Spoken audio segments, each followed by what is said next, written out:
Yeah, I know, I still don't have my setup, bear with me.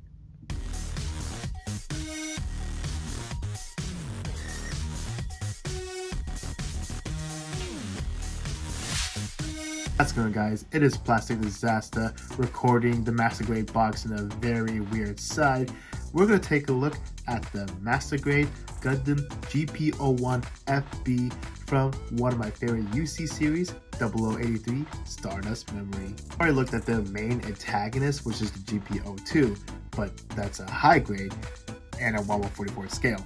This time, we're going to take a look at the protagonist, which is a Master Grade and is 1/100 scale, obviously. Just to give you the brief summary of the Gundam, it's basically the upgraded version of the regular GP01. This one is for use in space combat, while the regular one is in ground combat. And if you guys have the Master Grade regular GP01, let me know in the comments down below and tell me your experience on this kit. Now, before I move on to review, this kit did come out in 1997, so we're taking a look at a 27-year-old kit by the time this video is released. Taking a look at the box art, we see the GP01 Fb flying into space. Taking a look at this side of the box, we see the front and rear view of the kit.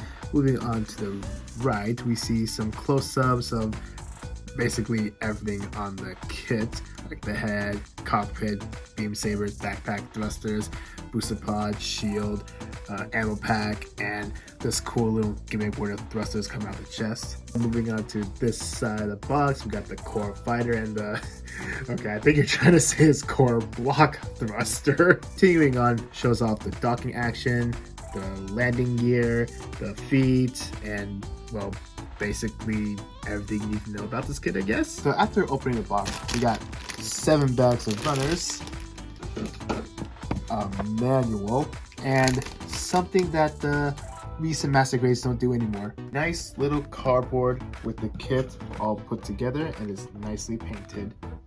Looking at the cover of the manual, here is what the old school cover looks like. And if you crack open the manual, it comes with tons and tons and tons and tons and tons of information, but sadly they're all in Japanese. Checking the parts list, looks like we're going to be using all of them. And in the middle of the manual, we have even more information, not surprised, and a painting guide if you're planning on painting it and detail up. And finally, here is the back cover of the manual. Starting off with runner A, is going to be a multicolored runner. We got a big chunk of gray, some clear, and pink beam saber effect parts. Runner B, we got more gray parts. Runner C, white parts. Runner D, we got more white parts, and I should be really careful with this little antenna piece. Look how thin that is. Runner E, we got some gray parts. Runner G is going to be the red parts. H is going to be the blue parts. Runners K1 and K2 are gonna be the white parts. Runner L, we got more gray parts. Runner M, more red parts. Runner N, more blue parts. Runner O, yellow parts. Runners P and Q are the last gray parts. Old school polycap runner. Finally, color correcting sticker, dry transfer stickers, and marking stickers. That about wraps up the unboxing, and that's a lot of runners. So I don't have high expectations with this kit, but we shall see. I'm going to keep an open mind, and again, it is a over 20-year-old kit, so I'll put this together right now. I'll see you guys right after.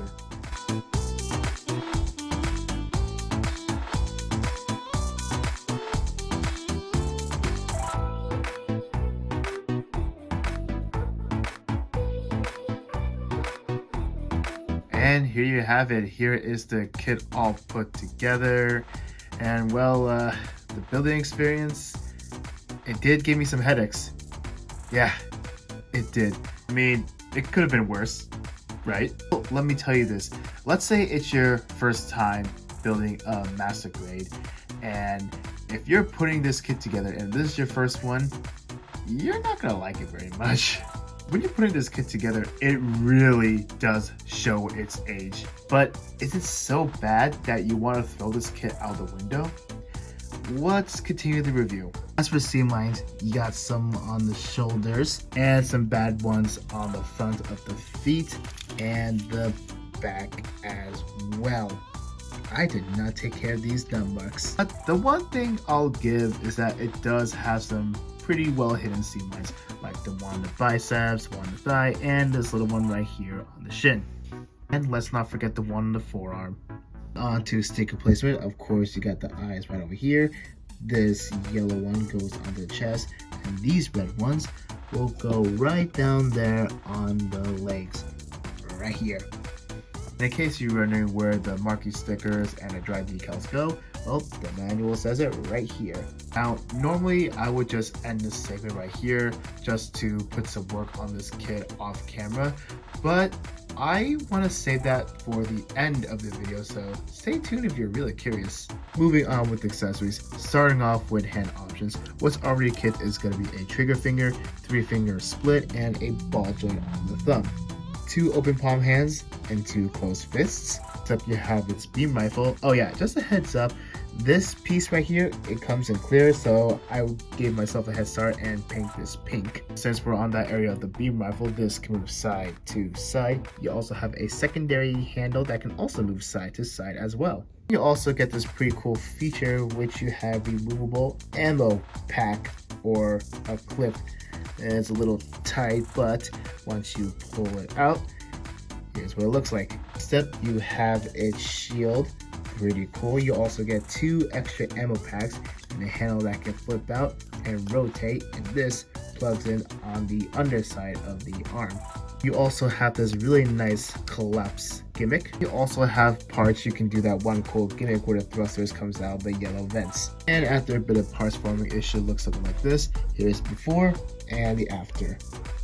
You also get these really cool pieces which you can use to customize your kit, but you're going to have to like glue them. You also get an extra V-fin, but the problem is you're going to have to paint this little area red. And finally, time to address the elephant in the room. The core block. It's in the Gundam. Some of you may ask, well, is it stable? Well, let's do a little shake test just in case. No, it's not. It's even like wobbly. It's not like staying in one place. I mean, at least it moves, but you know what, let's just take the core block out. Okay, and here's what it looks like when you take off the upper half of the Gundam, if you want to call it that. So to convert it, it's actually pretty easy. You might want to push this down, and it's a bit of a struggle. It's kind of like, oh yeah, this pops off very easily. Might as well do it off camera. I mean, you can look at the manual, right? Okay, and here is what it looks like when you convert it. These thrusters can move up and down, and you can also rotate it as well. And I forgot to tell you that these right here are beam saber handles, and of course you do get beam saber effect parts. Whoopee. And how could I forget, it can also move in and out. To attach the landing gear, you're going to have to take off these pieces so you can put these in, and this piece right here goes right over here. Oh yeah, and the cockpit opens. Whoopee. But wait, there's more. The thrusters are on a, well, except for that one, on a ball joint. Yeah, does that make it special? All right, let's move on to articulation. Hopefully it doesn't drive me crazy. So starting off with the head, all you get is a ball joint leading onto the shoulder. This shoulder can just, wow. Okay, you know what, just to make myself easier, let me just put this aside. So where was I? The shoulder can move by itself, like up and down. You also get this cool feeling that if you move this up, push this out, the thrusters come out. Pretty cool, right? You have this little white flap that can move in and out, or pretty much everywhere, like a worm or something. The arm can rotate. It can move up that. Are you kidding me? It can only go up that far? Okay. And you also have a ball joint on the bicep, not a peg, a ball joint. That backpack does not want to cooperate. Bend at the elbow, over 90 degrees. Yay, it redeemed itself. So it looks kind of ugly from behind. Okay, I just put everything back, and please don't fall apart on me so I can show you the ball joint on the waist. And due to design, well, you're not going to get much. Front skirt moves out, side skirt moves out, and the back skirt moves out. Yay, another redeeming quality. The thigh is on a ball joint. The knee bends 90 degrees. Well, just slightly over. You want to see another redeeming quality? Yay! This flap opens right here, which reveals another thruster.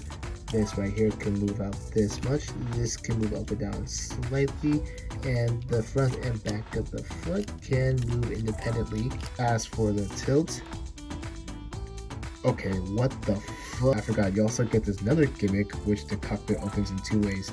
This is one way, and another way is that you can pull these red piece out, just like that. But the problem for me on my copy is that when I try to close it, like it's always like misaligned. I don't know why, but if you have this same problem too, let me know. Hey guys, editing Plastic Disasta here. Forgot to tell you that you also have a 1/100 scale pilot, and I guess I forgot to put that in because this review is driving me angry. You know what I just realized? I just put this on backwards. No wonder it's not holding. Okay, let me just fix that real quick and do a little shake test. Oh my god. Oh my god, how could I have been so stupid? I just got angry for no reason. Overall, the articulation on the kit is, how do I say it in a nice way? Not up to modern standards. Yeah, we'll say that. And the question is, can he hold the beam rifle? Barely.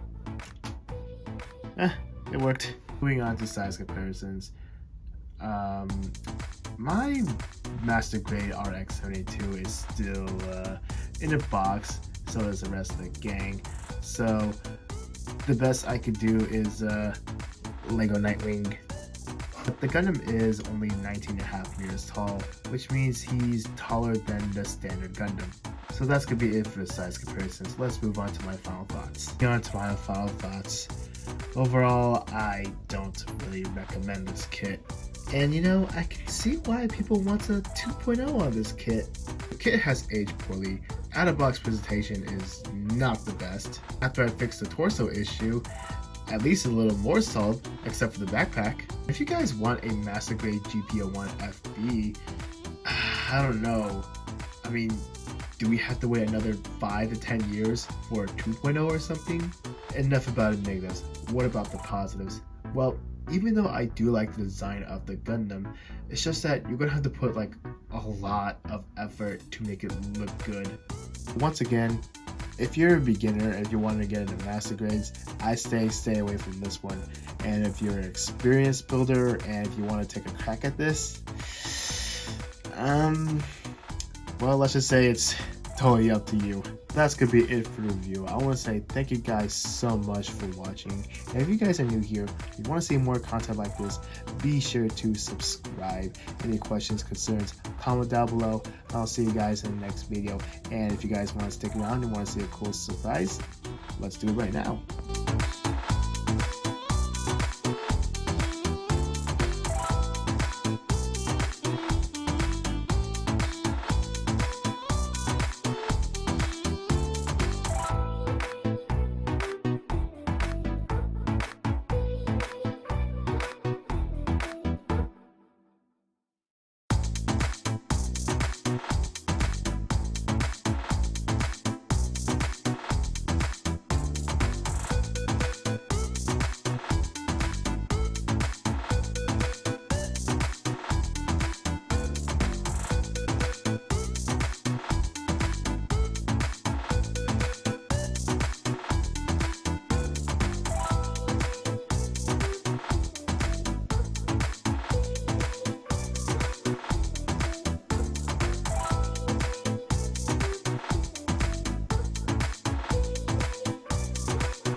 And here we are. This is what the kit looks like when you put so much effort into it. All out on the weathering. I even tried the toothpick method, like when you have to take a toothpick, light it on fire, and make it look like it has like slash marks on it. And I even gave it like my own base. And I even painted like a 1/100 scale pilot, give it like a little Earth Federation logo on it. And just to keep it short, I just want to show you that even with a kit that's not the best, you can still make a really great project out of it. For this one, again, I went all out on the weathering and I put it in a fixed pose, so it's gonna stay like that forever. And I'm really happy how this one came out. And once again, if you want to see more content like this, be sure to subscribe. Questions, concerns, comment down below, and feel free to give me some constructive criticism because, you know, I'm always learning. And I'll see you guys in the next video.